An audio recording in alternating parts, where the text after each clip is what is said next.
Howdy everybody, it is I, your friendly neighborhood skook with a uke, coming at ya in a bow tie. I've got a professor that he came from another seminary where they dress more formally all the time, so he's got a lot of bow ties, and I always appreciate that he wears a bow tie. So at the thrift shop this past weekend, picked one up for a whopping 88 cents and learned how to tie it, and I felt really jazzed about it because when I got to class, he thought it was a clip-on because I apparently did a solid job. So, humble brag, apparently I know how to tie a bow tie. So that's one thing. Housekeeping, I'm rocking a little bit of like a weird like barometric pressure headache thing, so I'm gonna be enjoying out of my Dr. Graybo, some Russulette's Candy Cane Cocoa, which is a mint and chocolate kind of, also seasonally appropriate kind of thing.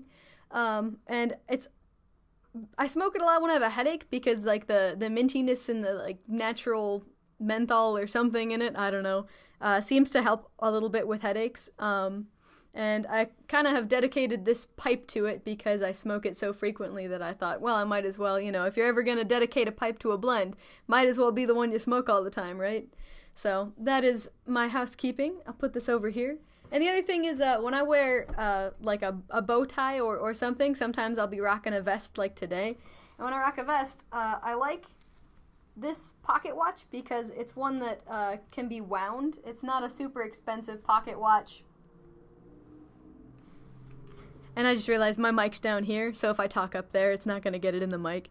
But it's not a super expensive pocket watch. I got it at like a yard sale, I think for like $2. But it's like self-winding, so it doesn't have a watch, you have to wind it. And I really love it because it never tells the right time.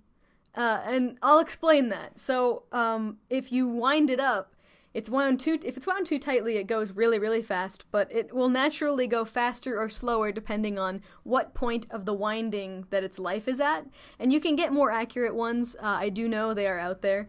But I really like this one because it was super cheap, and it's kind of like time is irrelevant because I've got this pocket watch that has a slightly faster time, my wristwatch that tells, like, I think it's 30 seconds off of standard time, and then my cell phone, which you would assume is, like, the accurate time that we're actually in.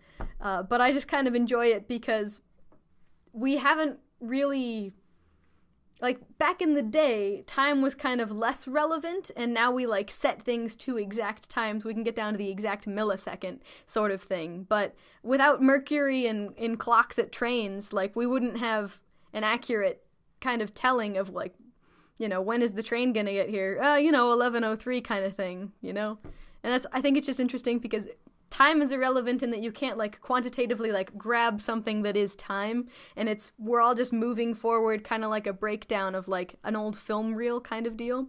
And I really just like the notion of time because, time travel. So who doesn't like time travel? You get your nerd out and everything.